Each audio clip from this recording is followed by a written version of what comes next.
നമസ്കാരം, സ്വാഗതം സ്പെഷ്യൽ എഡിഷനിലേക്ക്. കേരളത്തിലെ CPIM-ന്റെ ചരിത്രത്തിലെ അസാധാരണ സംഭവങ്ങളുടെ ഒരു അധ്യായം കൂടി താള് തുറന്നിരിക്കുകയാണ്.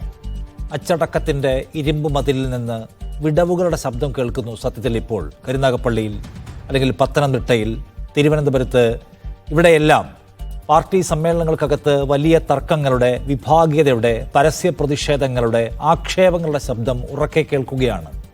സാധാരണ CPIM-ൽ നിന്ന്, കമ്മ്യൂണിസ്റ്റ് പാർട്ടികളിൽ നിന്ന് കേൾക്കാത്ത ഒന്ന്. മറ്റു പാർട്ടികൾ ആഭ്യന്തര ജനാധിപത്യം എന്ന ഓമനപ്പേരിൽ വിളിക്കുന്ന പരസ്യ വിഴുപ്പലക്കലിൻ്റെ ഒരു തുടർച്ച, അല്ലെങ്കിൽ ഒരു മാതൃക ഇപ്പോൾ CPIM-ലും കണ്ടു തുടങ്ങുകയാണ്. ഓരോയിടത്തും പ്രാദേശിക പ്രവർത്തകർക്കും നേതാക്കൾക്കും ഓരോ കാരണങ്ങളുണ്ട്. അതിനെ പ്രത്യേകമായി ഇഴകീറേണ്ടതുണ്ടോ, അതോ അതിനപ്പുറത്ത് CPIM-നകത്ത് അച്ചടക്കത്തിൻ്റെ പിടി അയഞ്ഞു തുടങ്ങുകയാണോ? അത് സ്ഥാനമോഹികളുടെ ഒരു പോരാട്ടവേദിയായി മാറുകയാണോ?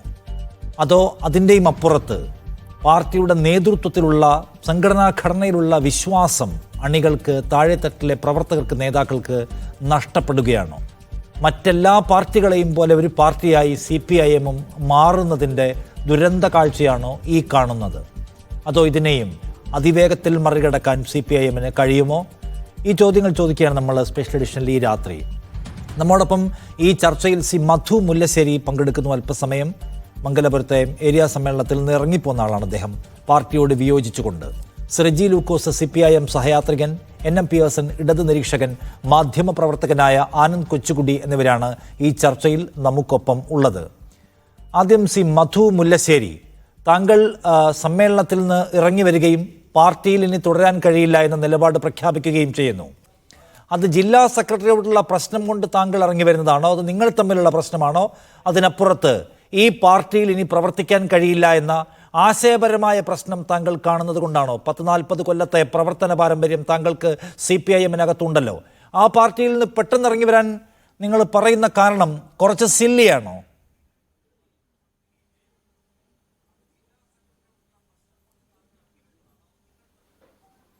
അല്ല, ഒരു പെട്ടെന്ന് എടുത്തൊരു തീരുമാനമല്ല. ഇന്നത്തെ ഏരിയ സമ്മേളനവുമായി ബന്ധപ്പെട്ട് തീരുമാനിച്ചതുമല്ല. പാർട്ടി ജില്ലാ സെക്രട്ടറി ഒരു കൊല്ലക്കാലമായി എന്നോട് കാണിക്കുന്ന അവഗണനയും എന്താണെന്നത് എനിക്ക് പറഞ്ഞ് മനസ്സിലാക്കാനായിട്ട് പറ്റുന്നില്ല.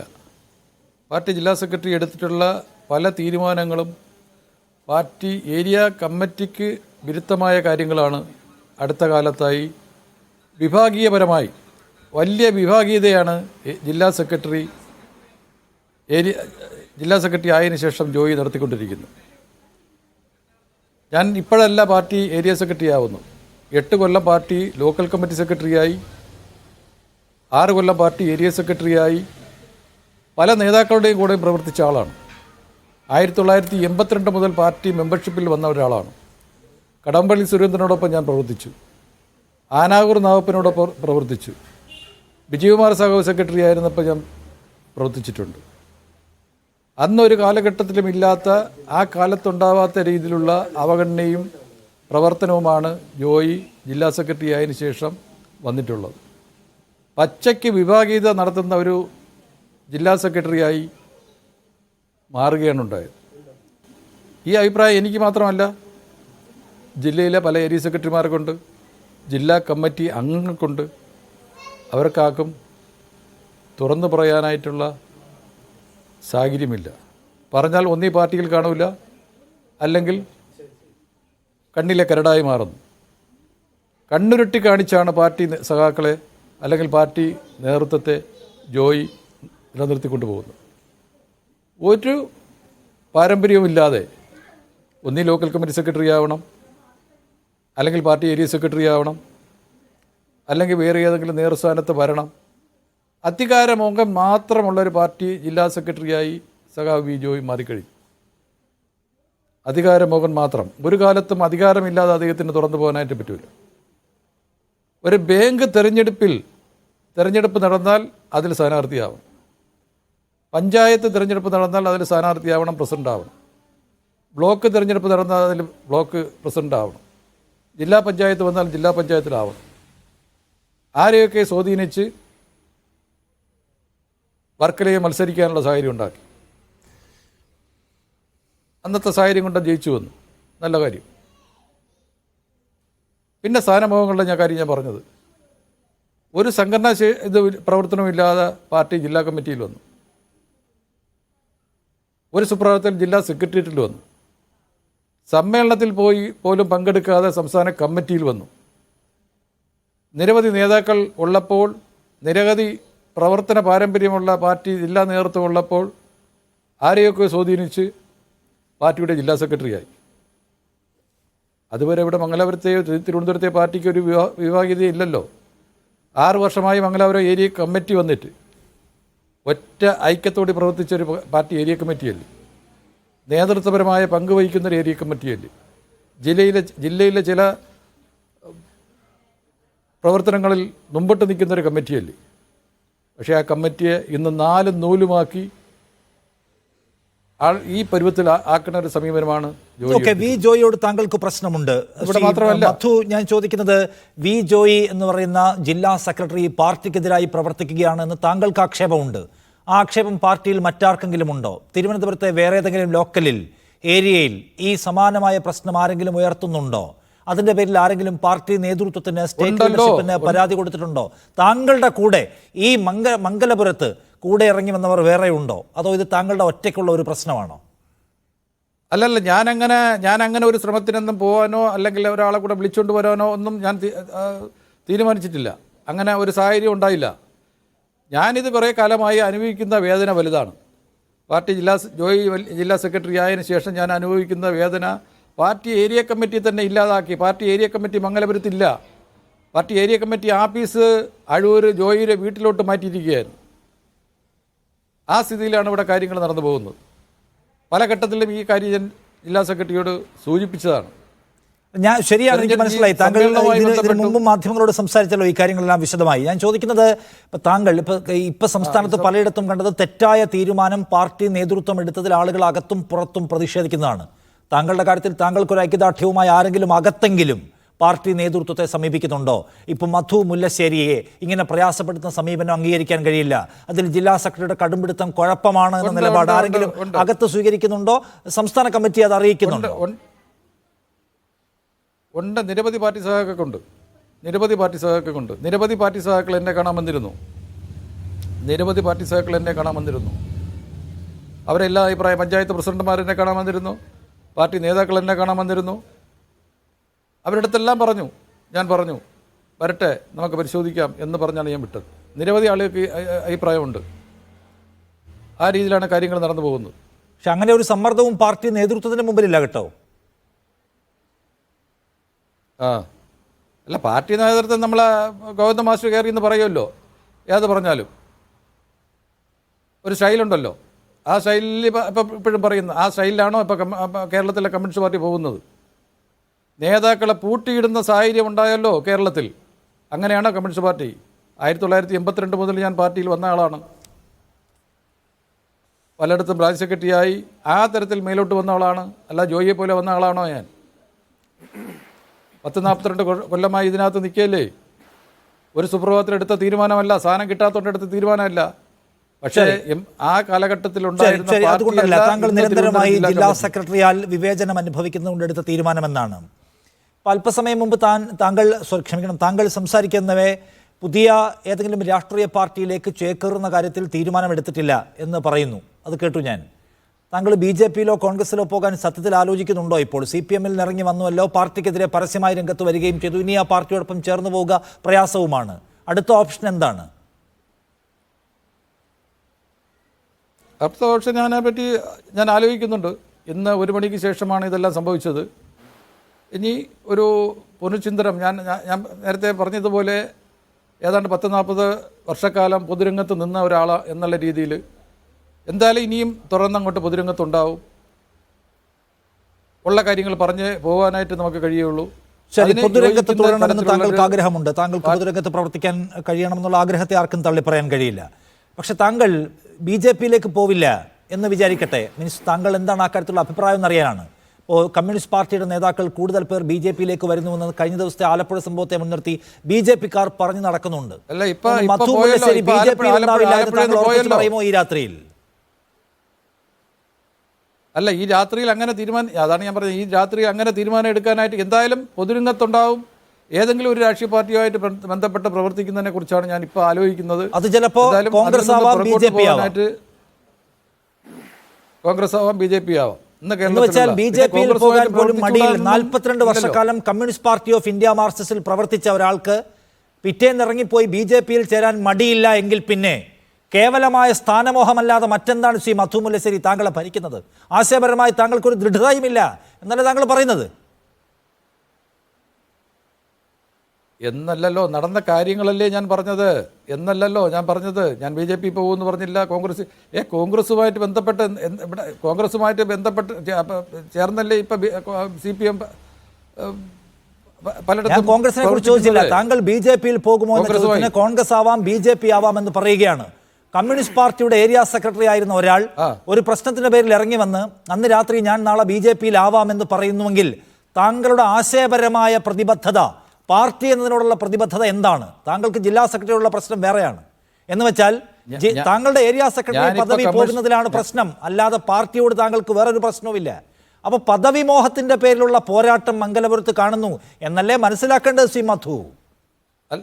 അല്ല, അതാണ് ഞാൻ ആ തുടക്കത്തിലേ പറഞ്ഞത്. പദവിയെ സംബന്ധിച്ചുള്ള കാര്യമല്ല. ഏതാണ്ട് ഒരു വർഷക്കാലമായ ജില്ലാ സെക്രട്ടറി ആയതിനു ശേഷം ജില്ലാ സെക്രട്ടറി നടത്തുന്ന വിഭാഗീയ പ്രവർത്തനം ഏരിയ സെക്രട്ടറി ആയിരുന്നാലും എൻ്റെ അടുത്ത് പല സുഹൃത്തുക്കളോട് ഞാൻ പറഞ്ഞിരുന്നു, സമ്മതിച്ചു. താങ്കൾക്ക് ജില്ലാ സെക്രട്ടറി വിഭാഗീയ പ്രവർത്തനം നടത്തുന്നു, ചേരി ഉണ്ടാക്കുന്നു, താങ്കളോട് വിവേചന സമീപനം സ്വീകരിക്കുന്നു, ഒക്കെ ശരിയാണ്. അത് നിങ്ങൾ തമ്മിലുള്ള പേഴ്സണൽ പ്രശ്നമാണ്. താങ്കൾക്ക് കമ്മ്യൂണിസ്റ്റ് പാർട്ടിയോട് പ്രതിബദ്ധതയുണ്ടോ? ഇടതുപക്ഷം എന്ന ആശയത്തോട് പ്രതിബദ്ധതയുണ്ടോ? ഉണ്ടെങ്കിൽ താങ്കൾ എങ്ങനെയാണ് നാളെ BJP-യിൽ ഉണ്ടാവാം എന്ന് പറയുന്നത്? അപ്പൊ താങ്കളുടെ പ്രശ്നം ഒന്ന്, താങ്കൾക്ക് പാർട്ടി സെറ്റപ്പിനോടുള്ള പാർട്ടി ആശയത്തോടുള്ള പ്രശ്നമുണ്ട്, പറഞ്ഞില്ലല്ലോ. പാർട്ടി ആശയത്തോട് പ്രതിബദ്ധതാ പ്രശ്നമുണ്ട്, അധികാരം എന്ന സംഗതിയോടുള്ള താങ്കളുടെ ആവേശവുമുണ്ട്. ഇത് രണ്ടും ഈ പ്രതികരണത്തിൽ പ്രകടമാണ്. എന്തായാലും BJP-യിൽ പോകുമെന്നോ കോൺഗ്രസിൽ പോകുമെന്നോ ഞാനിപ്പോൾ പറഞ്ഞില്ലോ.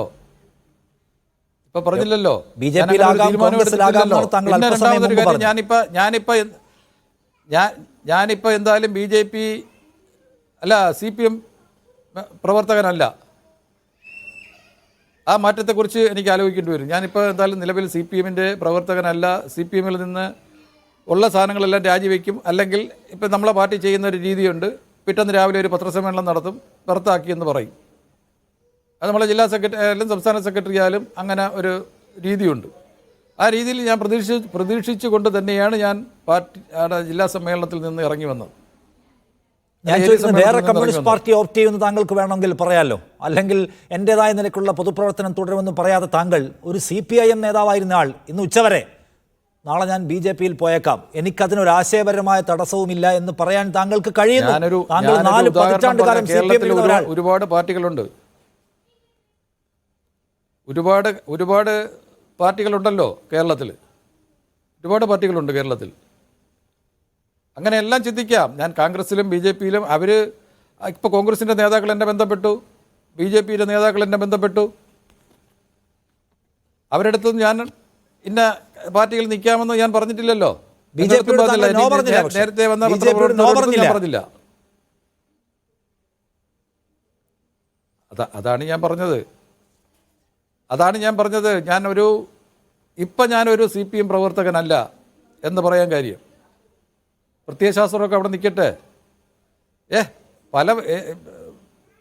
കേരളത്തിൽ തന്നെ പല ഏരിയ സെക്രട്ടറിമാരും ഇന്ന് പലയിടത്തും പോകുന്നുണ്ടല്ലോ. പഴയ കമ്മ്യൂണിസ്റ്റ് പാർട്ടിയാണോ ഇന്ന്? അല്ല, പഴയ കമ്മ്യൂണിസ്റ്റ് പാർട്ടിയാണെന്നുള്ള ചോദ്യം അവിടെ ഉണ്ട്. CPIM അതിൻ്റെ ഉന്നതമായ പ്രത്യയശാസ്ത്ര മൂല്യങ്ങൾ ഉയർത്തിപ്പിടിക്കുന്നുണ്ടോ? എല്ലാ ഏരിയ സെക്രട്ടറിമാർക്കും ലോക്കൽ സെക്രട്ടറിമാർക്കും കമ്മ്യൂണിസ്റ്റ് മൂല്യബോധമുണ്ടോ? അവർ മാർക്സിനെ വായിച്ചിട്ടുണ്ടോ? അതൊക്കെ വേറെ തന്നെ ചോദ്യമാണ്. ആ ചോദ്യം വളരെ വാലിഡാണ്, അവിടെ നിൽക്കുകയും ചെയ്യുന്നു. ഞാൻ അത്ഭുതപ്പെടുന്നത്, താങ്കൾ ഇന്നലെ വരെ ഏരിയ സെക്രട്ടറി ആയിരുന്ന ഒരാൾ, അല്ലെങ്കിൽ പാർട്ടിയുടെ ഒരു പ്രധാനപ്പെട്ട പദവിയിലിരുന്ന ഒരാൾ ഇന്ന് ഇറങ്ങി വന്ന് എനിക്ക് നാളെ BJP-ക്കൊപ്പം ചേരാൻ മടിയില്ല, BJP-ക്കാർ വിളിക്കുമ്പോൾ തീരുമാനം പിന്നീട് പറയാമെന്ന് പറഞ്ഞ് താങ്കൾ അവരെയും കൂടി ഹോൾഡ് ചെയ്യുന്നു. ഇതൊക്കെ ഇത്തരം വളരെ ഫ്ലെക്സിബിളായ, അയഞ്ഞ, ദുർബലമായ പ്രത്യയശാസ്ത്ര ബോധ്യം വെച്ചിട്ട് നിങ്ങളൊക്കെ ഈ കസേരയിൽ ഇരുന്നിട്ടാണല്ലോ ഈ പാർട്ടിയെ നയിച്ചു പോരുന്നത്. പിന്നെ നിങ്ങളൊക്കെ ആരെയാണ് കുറ്റം പറയുക എന്ന് ഞാൻ ചോദിക്കുകയാണ്. നിങ്ങൾ ജോയിയെ കുറ്റം പറയുന്നു, MV ഗോവിന്ദനെ കുറ്റം പറയുന്നു. നിങ്ങളുടെയൊക്കെ പ്രത്യയശാസ്ത്ര ബോധ്യം എന്താണ്? കമ്മ്യൂണിസ്റ്റ് പ്രതിബദ്ധത എന്താണ്? ഇന്നിറങ്ങി വന്ന് ഇന്ന് ജില്ലാ സെക്രട്ടറിയോട് കലഹിച്ചിറങ്ങി വന്ന് നാളെ പോയി BJP-യിൽ ചേരുമെന്ന് പറയുന്ന നിങ്ങളുടെ കമ്മ്യൂണിസ്റ്റ് പ്രതിബദ്ധത, 4 പതിറ്റാണ്ടിന്റെ പാരമ്പര്യം, ഈ അയഞ്ഞ ബോധ്യവും വെച്ച് നിങ്ങളെപ്പോലുള്ള ആൾക്കാരാണ് താഴെത്തട്ടിൽ പാർട്ടി നടത്തുന്നതെങ്കിൽ ഈ പാർട്ടിയുടെ പോക്ക് ഊഹിക്കാവുന്നതേ ഉള്ളൂ എങ്ങോട്ടായിരിക്കുമെന്ന്. പ്രത്യയശാസ്ത്ര ആയതുകൊണ്ടാണല്ലോ വ്യക്തമായ തീരുമാനം എടുത്ത് പാർട്ടിയെ സംരക്ഷിച്ച് ഇന്ന് മംഗലപുരത്തൊരു വലിയ പാർട്ടിയായി നിൽക്കാനായിട്ട് നമുക്ക് കഴിയുന്നത്, ഇന്ന് മംഗലപുരത്ത് നിൽക്കാനായിട്ട് കഴിഞ്ഞത്. ഒരു സെക്കൻഡ് ഞാനൊന്ന് വരാം.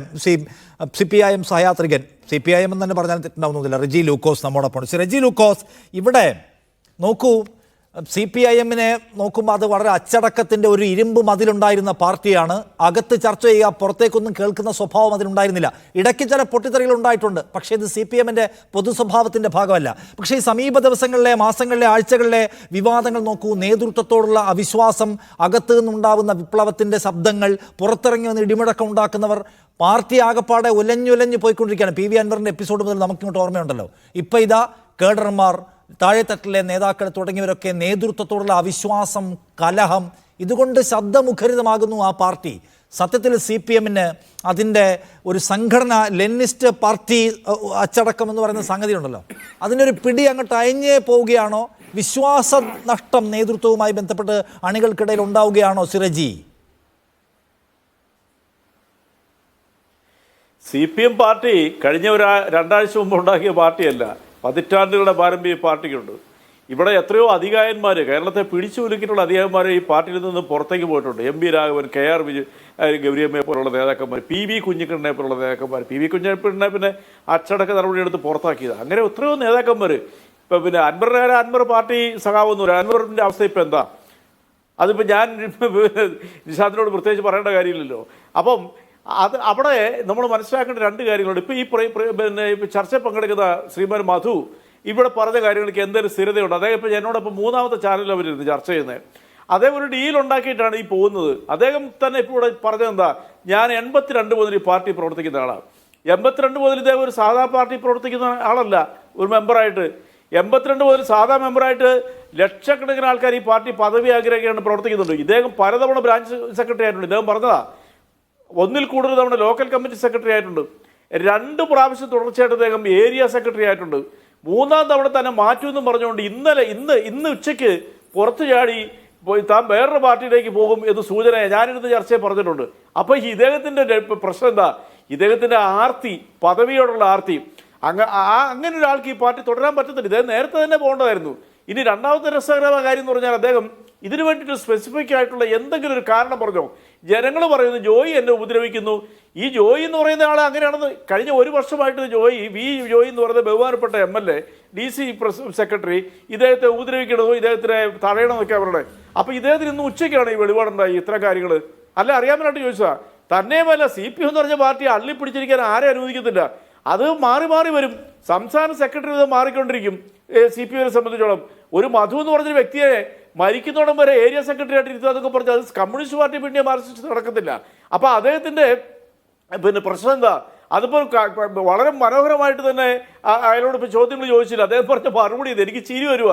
ഒരു സിംഗിൾ കോളത്തിൽ കൊടുക്കാൻ വാർത്താ പ്രാധാന്യമില്ലാത്ത ഒരു ചാട്ടമാണ് ഈ മനുഷ്യൻ നടത്തിയിരിക്കുന്നത്. ഈ മധു എന്ന് പറഞ്ഞ ശ്രീമാൻ മധു ഇവിടെ നടത്തിയിരിക്കുന്നത് ഒരു സിംഗിൾ കോളം വാർത്തയ്ക്ക് ഒരു പ്രാധാന്യമില്ല. കാരണം അദ്ദേഹം ചാടിയതോ ചാടി വേറെ എവിടെ ഡീൽ ഉണ്ടാക്കിയിട്ടുണ്ട്. പിന്നെ ഓരോ ചാനലിൽ നിന്ന് പറയുന്നത് കേട്ട് കഴിഞ്ഞിട്ടുണ്ടെങ്കിൽ LKG സ്റ്റുഡൻസിനെ പറയുന്നത് തെറ്റാ, കാരണം കുട്ടികൾക്ക് വിവരമുണ്ട്. ഇദ്ദേഹം പറയുന്നതെല്ലാം വൈരുദ്ധ്യങ്ങളാണ്. ഇത് എന്താ പറയുന്നത് ആർക്കും ഒന്നും മനസ്സിലാകുന്നില്ല. എങ്ങനെ ഈ മനുഷ്യൻ ഇതുപോലെ ഇത്രയും വർഷം ഈ പാർട്ടി പ്രവർത്തിക്കുന്നുള്ളതും നേരെ പിന്നെ നിശാന്ത് പറഞ്ഞ പിന്നെ ചോദിച്ചു എനിക്കും അത്ഭുതമാണ്. അത് അതിശയകരമായ കാര്യമാണ്. അതിനെന്തൊക്കെയാണ് വ്യക്തിഗതികൾ നടത്തിക്കൊണ്ടിരിക്കുന്നത്. ഇതേ ഞാനിരുന്നൊരു ചാനലിൽ പറഞ്ഞു, ബഹുമാനപ്പെട്ട വി ജോയി തോക്കാൻ വേണ്ടി മത്സരിച്ച ആളാണെന്നുള്ളവരും. വി ജോയി ആരോടാ മത്സരിച്ച്? അടൂർ പ്രകാശിനോട്. 38,000 വോട്ടിന് 2019 പാർലമെന്റിലെത്തിയ അടൂർ പ്രകാശിനെ 680 വോട്ടിലേക്ക് ചുരുക്കിക്കൊണ്ടുവന്നൊരു ത്രികോണ മത്സരത്തിൽ, ശക്തമായ ത്രികോണ മത്സരത്തിൽ കൊണ്ടുവന്ന ഒരു സ്ഥാനാർത്ഥിയാണ് ബഹുമാനപ്പെട്ട വി ജോയി. ഇപ്പോഴും 1200-ഓളം പിന്നെ പോസ്റ്റൽ ബാലറ്റ് തർക്കമുണ്ട്, അത് കോടതി കിടക്കുക. അദ്ദേഹം ചിരിച്ചെന്ന് പറയണ ഒരു കുറ്റമായിട്ട് അദ്ദേഹം പറയുന്നത്. ഇങ്ങനെയുള്ള ആളുകളൊക്കെ വേറൊരു പാർട്ടിയിലേക്ക് ചേക്കേറിയാൽ ഞാൻ അടിവരായിട്ട് പറഞ്ഞു, ഇദ്ദേഹത്തിന് ഏതെങ്കിലും പാർട്ടി എടുത്താൽ അവർക്കൊരു ഭയങ്കര ബാധ്യതയായിരിക്കും ഇദ്ദേഹം. ഒരു തർക്കമില്ല കാര്യത്തിൽ. താൻ എന്താ പറയണമെന്ന് പോലും യാതൊരു ലക്ഷ്യവുമില്ല. ഏതാണ്ട് 10-40 കൊല്ലം ഒരു പാർട്ടി പ്രവർത്തിച്ച് നിശാന്ത് ചോദിച്ച പോലെ പ്രത്യശാസ്ത്ര അടിത്തറമില്ലാത്ത ഒരാൾക്ക് ഈ പാർട്ടി നിൽക്കാൻ പറ്റത്തില്ല.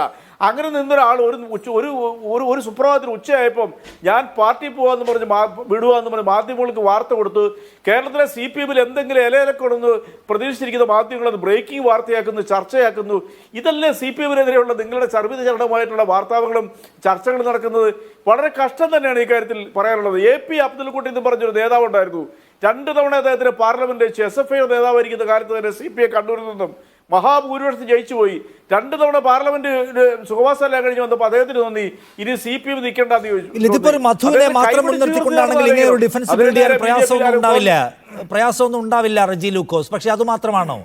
എവിടെ നിന്നെല്ലാം കേൾക്കുന്നു വിയോജിപ്പിന്റെ ശബ്ദങ്ങൾ, അകത്തും പുറത്തും പൊട്ടിത്തെറി പോലെ. കരുനാഗപ്പള്ളിയിൽ കേൾക്കുന്നു, പത്തനംതിട്ടയിൽ കേൾക്കുന്നു, മംഗലപുരത്ത് കേൾക്കുന്നു. ഈ സമ്മേളന കാലം സുഗമമായിട്ടല്ല പോകുന്നത് എന്ന് വെച്ചാൽ നേതൃത്വത്തോടുള്ള വിയോജിപ്പ് രേഖപ്പെടുത്തി ജനങ്ങൾ, പാർട്ടി അണികൾ തെരുവിലിറങ്ങി വന്ന് കടുത്ത വാചകങ്ങൾ പറയുന്നത് കേട്ടില്ലേ? അത് ആളുകളുടെ അധികാരമോഹമാണോ? ലോക്കൽ ഏറ്റവും താഴെത്തട്ടുള്ള കോമ്രേഡ്സ് പറയുകയാണ് ഇയാളെ വെച്ചത് അംഗീകരിക്കാൻ കഴിയില്ല, ഇയാൾ ഇന്ന കുഴപ്പങ്ങൾ ചെയ്ത ആളാണ്, ഇത് നേതൃത്വത്തിന്റെ പിടിവാശിയാണെന്ന് പറയുന്നത് ആരാണ്? ഏരിയ സെക്രട്ടറിമാരല്ല. അതാണ് ഞാൻ നിഷാദിനോട് ചർച്ചയുടെ തുടക്കത്തിൽ പറഞ്ഞ CPM-നെ സംബന്ധിച്ചോളം മനുഷ്യന്റെ കൂട്ടായ്മയുടെ ഒരു പാർട്ടിയാണ്. എല്ലാ രാഷ്ട്രീയ കക്ഷികളും അങ്ങനെയാണ്. അവിടെ ചെറിയ ചെറിയ അഭിപ്രായ വ്യത്യാസങ്ങൾ ഉണ്ടാവും. കേരളത്തിൽ അഭിപ്രായ വ്യത്യാസങ്ങൾ ഒരു 1.1% പോലും ഇല്ലാത്തൊരു പാർട്ടി എന്ന് പറയുന്നത് CPM-ആണ്. അങ്ങനെ എന്തെങ്കിലും അഭിപ്രായ വ്യത്യാസം ഉണ്ടെങ്കിൽ പാർട്ടി അത് ചർച്ച ചെയ്ത് പരിഹരിക്കാനുള്ള എല്ലാ നടപടികളും സ്വീകരിക്കും. കയ്യിലൊതുങ്ങാത്ത വിഷയമാണെന്നുണ്ടെങ്കിൽ താക്കീത് കൊടുക്കും. താക്കീത് ഒതുങ്ങുന്നില്ലെങ്കിൽ പാർട്ടിക്ക് അതിൻ്റെതായ ചട്ടവട്ടം പരിഹരിക്കാനുള്ള പണി എടുക്കുന്നുണ്ട് എന്നാണ്. പണിയെടുക്കുന്നുണ്ട്. പക്ഷേ പരിഹരിക്കൽ എന്ന് പറയുന്നത് സുഗമമായി പൂർത്തിയാക്കിയ ഒന്നാണ്. NM പിയേഴ്സൺ, എന്താണ് സത്യത്തിൽ CPI-ൽ കണ്ടുകൊണ്ടിരിക്കുന്നത്? ഇത് സ്വാഭാവികമായി എല്ലാ പാർട്ടിയിലും മനുഷ്യർ ഇടപെടുന്ന എല്ലായിടത്തും സംഭവിക്കാൻ സാധ്യതയുള്ളത് എന്ന മട്ടിൽ ചെറുതായി കണ്ടാൽ മതിയോ? അതോ CPI-നകത്ത് പുതിയൊരു സംഗതിക്ക് തുടക്കം കുറിക്കുകയാണ്? പ്രത്യേകിച്ച് അതിൻ്റെ തുടർച്ചയായ രണ്ടാം ഭരണകാലമാണ്. അധികാരത്തിൻ്റെ ആവർത്തനം ജീർണതകൾ കൊണ്ടുവരുമെന്നുള്ള സിദ്ധാന്തങ്ങൾ നമ്മൾ കേട്ടിട്ടുണ്ട്. അപ്പോൾ അധികാരം ആവർത്തിക്കപ്പെടുകയും ഒരു സമരരൂപി എന്നതിൽ നിന്ന് മാറി അധികാരരൂപി ഭരണവർഗ പാർട്ടി, അതിൻ്റെ ആളുകൾ, അതിലെ പ്രധാനികൾ എന്ന ഒരു മൈൻഡ് സെറ്റിലേക്ക് ഇതിൻ്റെ ആളുകളെല്ലാം മാറി. അപ്പോൾ പദവികൾ നഷ്ടപ്പെടുന്നത്, കസേരകൾ നഷ്ടപ്പെടുന്നത് പ്രശ്നമായി തുടങ്ങുകയും പാർട്ടി പ്രത്യയശാസ്ത്രം, സമരം പോലെയുള്ള കാര്യങ്ങളിൽ നിന്ന് അവർ വേർപെടുകയും ചെയ്യുന്നു.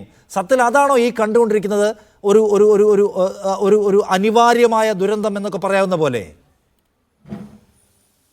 അല്ല, ഏറ്റവും പ്രധാനപ്പെട്ട കാര്യം നിഷാദ് ചോദിച്ചൊരു ചോദ്യമുണ്ട്. 42 വർഷക്കാലമായിട്ട് CPM-നകത്ത് പ്രവർത്തിച്ച, CPM-ന്റെ ഏരിയ കമ്മിറ്റി സെക്രട്ടറി ആയിട്ട് പ്രവർത്തിച്ച ഒരാൾ എങ്ങനെ ഇങ്ങനെ സംസാരിക്കും, എങ്ങനെ ഇങ്ങനെ നടപടിയെടുക്കും? ഈ 42 കൊല്ലമായിട്ട് ഇയാളെ രൂപപ്പെടുത്തിയെടുക്കുന്നതിൽ, പ്രത്യയശാസ്ത്രപരമായിട്ട് അടിത്തറ പണിയുന്നതിൽ പാർട്ടിക്ക് എന്തെങ്കിലും കഴിഞ്ഞിട്ടുണ്ടോ?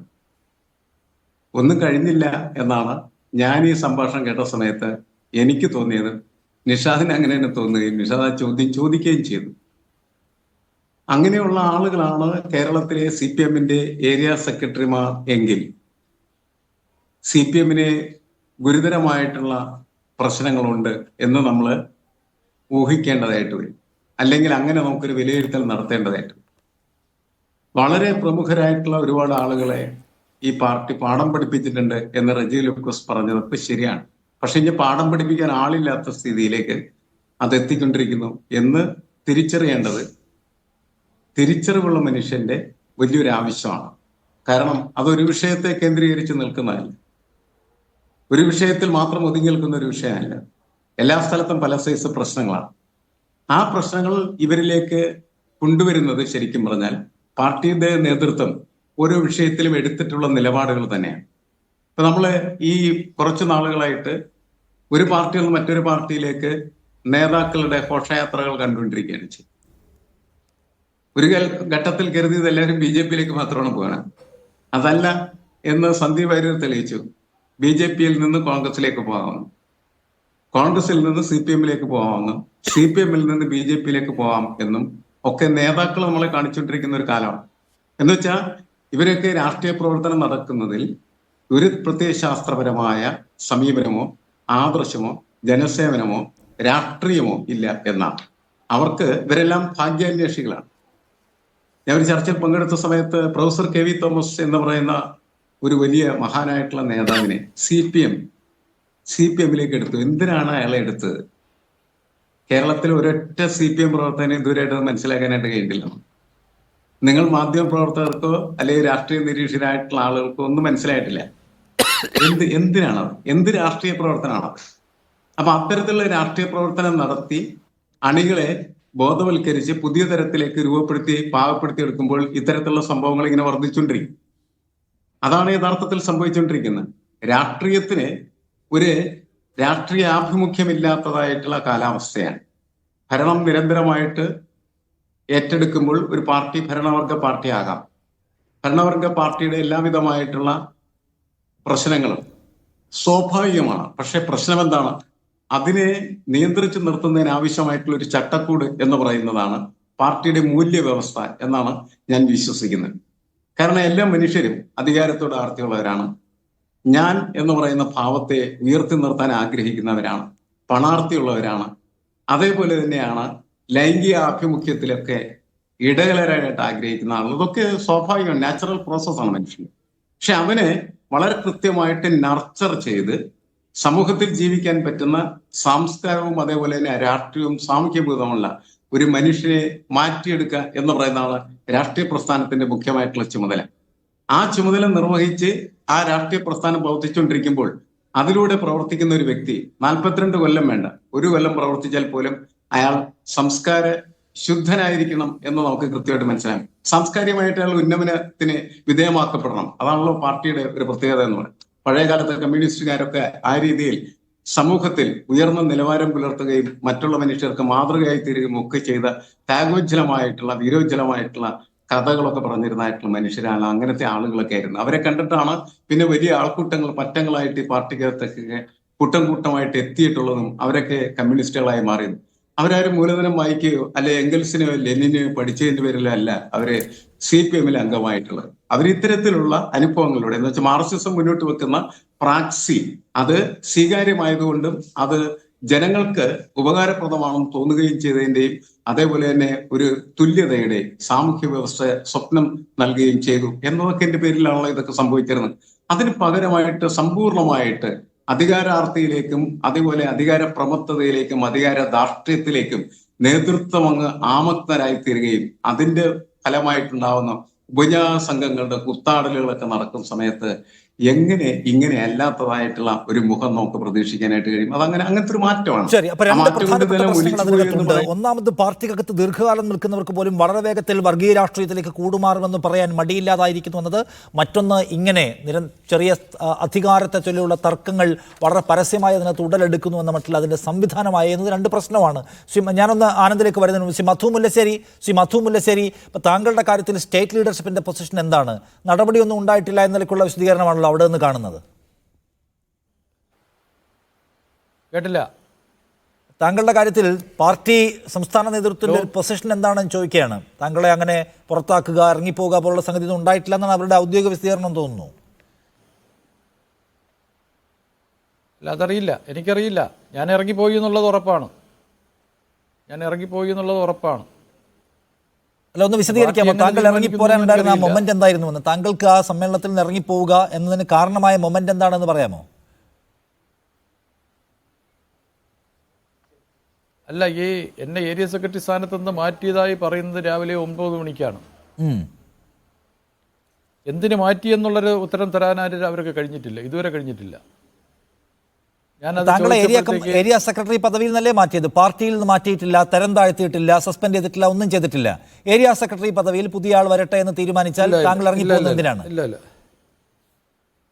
ഈ പാർട്ടി ഏരിയ സെക്രട്ടറി എന്നുള്ള നിലയിലല്ല. ഞാൻ നേരത്തെ പറഞ്ഞല്ലോ, ഈ 1 വർഷക്കാലമായി ഞാൻ അനുഭവിക്കുന്ന ബുദ്ധിമുട്ട് അല്ലെങ്കിൽ അവഗണന, പാർട്ടി ഏരിയ കമ്മിറ്റിയെ ഇല്ലാതാക്കാൻ ശ്രമിക്കുന്ന അവഗണന, അത് സഹിക്കാവുന്നതിൽ അപ്പുറമായിരുന്നു. അതെന്താണ് സമ്മേളനത്തിന് മുന്നേ ഉന്നയിക്കാതെയാണ് പ്രധാന കാരണം. സമ്മേളനത്തിന് മുമ്പേ ഉന്നയിച്ചിട്ടുണ്ടല്ലോ, ജില്ലാ സെക്രട്ടറിയുടെ അടുത്ത് ഞാൻ ഉന്നയിച്ചിട്ടുണ്ടല്ലോ, പാർട്ടി നേതാക്കളുടെ അടുത്ത് ഞാൻ ഉന്നയിച്ചിട്ടുണ്ട്. അപ്പോഴൊന്നും അതിനോടൊരു മറുപടി കിട്ടിയില്ല. പുതിയ പാർട്ടി പ്രവർത്തകൻ എന്നുള്ള രീതിയിൽ സമ്മേളനത്തിൽ പങ്കെടുത്തു. ശരി, സമ്മേളന കാലം വരെ നോക്കി. എന്തായാലും താങ്കൾക്ക് തുടരാനായില്ല ആ പദവിയിൽ, താങ്കൾ ഇറങ്ങിപ്പോരുകയും ചെയ്തു. ഈ പുതിയ പാർട്ടി ഏതായിരിക്കുമെന്ന കാര്യത്തിൽ തീരുമാനം ഉടനെ ഉണ്ടോ? നാളെയോ മറ്റോ? നാളെ മറ്റന്നാളും ഉണ്ടാവും, അറിയിക്കാം. അറിയിക്കാം. ശരി. താങ്ക് യു സി മധു മുല്ലശ്ശേരി താങ്കളുടെ പ്രതികരണത്തിൽ. മധു മുല്ലശ്ശേരി CPIM-ന്റെ ഏരിയ സമ്മേളനത്തിൽ നിന്ന് ഇറങ്ങിപ്പോകുന്നതാണ്. അദ്ദേഹം ഇനി ഏരിയ സെക്രട്ടറിയായി തുടരേണ്ടതില്ല എന്ന പാർട്ടി തീരുമാനത്തിനോടുള്ള പ്രതിഷേധമായിട്ടാണ് അദ്ദേഹം ഇറങ്ങിപ്പോകുന്നതാണ് നമ്മൾ മനസ്സിലാക്കുന്നത്. CPM-ന്റെ പല കോണുകളിൽ നിന്നായി ഉയർന്നു കേൾക്കുന്ന ഈ വിഭാഗീയ പ്രശ്നങ്ങൾ, ആഭ്യന്തര തർക്കങ്ങൾ, അതിനുള്ള ഒരു അടിസ്ഥാന കാരണം എന്തായിരിക്കും? അതിനൊരു പൊതു കാരണമുണ്ട് എന്ന് താങ്കൾ വിചാരിക്കുന്നുണ്ടോ? അത് ഓരോന്നും ഓരോ സംഭവങ്ങളായി എടുത്താൽ മതിയോ? അല്ല, അതിൽ കൃത്യമായിട്ടൊരു പാറ്റേൺ ഉണ്ട്.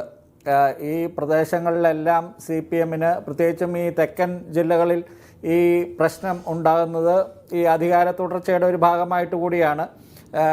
ഈ പാർട്ടിയിൽ ഇപ്പോൾ പിണറായി വിജയന് കീഴിൽ താഴെ തട്ടിലൊക്കെ പാർട്ടിയിൽ നേതാക്കളെല്ലാം ഓരോ മിനി പിണറായിമാരായി, അവരെല്ലാം സ്ഥാപിത താല്പര്യക്കാരായി, അവരവരുടെ സാമ്രാജ്യം ഭരിക്കുന്ന രീതിയിൽ ഓരോ ഏരിയ സെക്രട്ടറി ആണെങ്കിൽ ഏരിയ സെക്രട്ടറി, ഓരോരുത്തരും അവരവരുടെ സാമ്രാജ്യങ്ങൾ ഉണ്ടാക്കിക്കൊണ്ടിരിക്കുകയാണ്. മുകളിലുള്ള പിണറായി വിജയൻ കാണിച്ചു കൊടുക്കുന്ന ആ മാതൃകയിലാണ് താഴെ തട്ടിലുള്ള നേതാക്കൾ ഉൾപ്പെടെ, മന്ത്രിമാരാണെങ്കിലും അല്ലെങ്കിൽ പാർട്ടി ഭാരവാഹികളാണെങ്കിലും അവരെല്ലാം പ്രവർത്തിക്കുന്നത്. ഇപ്പോൾ ഇവിടെ വ്യക്തി താല്പര്യം ഒരു ഘടകമാണ്. ഇപ്പോൾ അദ്ദേഹം പറയുന്നുണ്ടായിരുന്നു വി ജോയിയുമായിട്ടുള്ള അദ്ദേഹത്തിൻ്റെ പ്രാദേശികമായിട്ടുള്ള തർക്കം, അല്ലെങ്കിൽ ജില്ലാ സെക്രട്ടറിയുമായിട്ടുള്ള തർക്കം എങ്ങനെയാണ് അദ്ദേഹത്തിന് പുറത്തേക്ക് പോകുന്നു. പക്ഷേ ആ പുറത്തേക്ക് പോകുമ്പോൾ അദ്ദേഹത്തിന് BJP-യിലേക്കോ കോൺഗ്രസിലേക്കോ ഏത് പാർട്ടിയിലേക്കോ പോകാനൊരു പ്രശ്നമില്ല എന്നിടത്തേക്ക് കാര്യങ്ങൾ എത്തിയിരിക്കുന്നു. അപ്പം നിഷാദ് ചോദിക്കുന്നുണ്ട്, ഈ പ്രത്യയശാസ്ത്രപരമായിട്ടുള്ള ദൃഢതയൊന്നും പാർട്ടിയിൽ ഇപ്പോൾ നേതാക്കൾക്കില്ലേ? ഇപ്പോൾ പാർട്ടിക്ക് തന്നെ പ്രത്യയശാസ്ത്ര ദൃഢതയില്ലാത്തപ്പോൾ ഇങ്ങനെയുള്ള ചോദ്യങ്ങൾ ഇതുപോലെയുള്ള നേതാക്കളോട്, അതും രണ്ടാം നിര നേതാക്കളോടൊക്കെ ചോദിക്കുന്നത് കഷ്ടമാണെന്ന് ഞാൻ പറയൂ. കാരണം ഇതിനു മുൻപ് ഒരിക്കൽ കോഴിക്കോട് ഒരു പ്രസംഗത്തിൽ ഗോവിന്ദൻ മാഷ് പറഞ്ഞിട്ടുണ്ട്, ഈ വൈരുദ്ധ്യാത്മിക ഭൗതികവാദമൊന്നും ചിലവാകില്ല ഇപ്പോഴത്തെ കാലത്ത് എന്ന്. അങ്ങനെയുള്ള ഒരു നേതാവ് ഇപ്പോൾ പാർട്ടിയുടെ സംസ്ഥാന സെക്രട്ടറി ആയതിനു ശേഷമാണ് ഈ ചോദ്യം നിഷാദ് ചോദിക്കുന്നത്. നമ്മൾ ഈ കേരളത്തിൽ CPM-നെ ഭയങ്കരമായിട്ട് കാൽപ്പനികവൽക്കരിക്കാറുണ്ട്. ഇപ്പോൾ CPM എന്തോ 1950-കളിലെ പാർട്ടിയാണ്, 60-കളിലെ പാർട്ടിയാണ്, അല്ലെങ്കിൽ ആ ഒരു കാലത്ത് CPM ഒരു വർഗ സമര സിദ്ധാന്തവുമായിട്ട് മുന്നേറിയ കാലത്തുള്ള ഒരു പാർട്ടിയാണ് ഇപ്പോഴും എന്ന തരത്തിൽ. ഇവിടെ ഇരിക്കുന്ന ശ്രീ പിയേഴ്സൻ്റെ അച്ഛൻ മാധവനൊക്കെ ഈ എടപ്പള്ളി പോലീസ് സ്റ്റേഷൻ ആക്രമണത്തിലൊക്കെ പങ്കെടുത്ത പാരമ്പര്യമുള്ള ഒരു നേതാവാണ്. അദ്ദേഹത്തിൻ്റെ മകനായിട്ടുള്ള ശ്രീ പിയേഴ്സൺ പക്ഷേ ഇപ്പോൾ പാർട്ടിയിൽ ഇല്ല എന്നാണ് ഞാൻ വിശ്വസിക്കുന്നത്. അദ്ദേഹം ഒരു പാർട്ടി വിരുദ്ധനായിട്ടാണ് പാർട്ടിക്കാരൊക്കെ പലപ്പോഴും പറയാറുള്ളത്. ഇവിടെ പാർട്ടിയെ പ്രതിനിധീകരിച്ച് വരുന്നത് മുതലാളി വർഗ വക്താക്കളായിട്ടുള്ള ആൾക്കാരാണ്.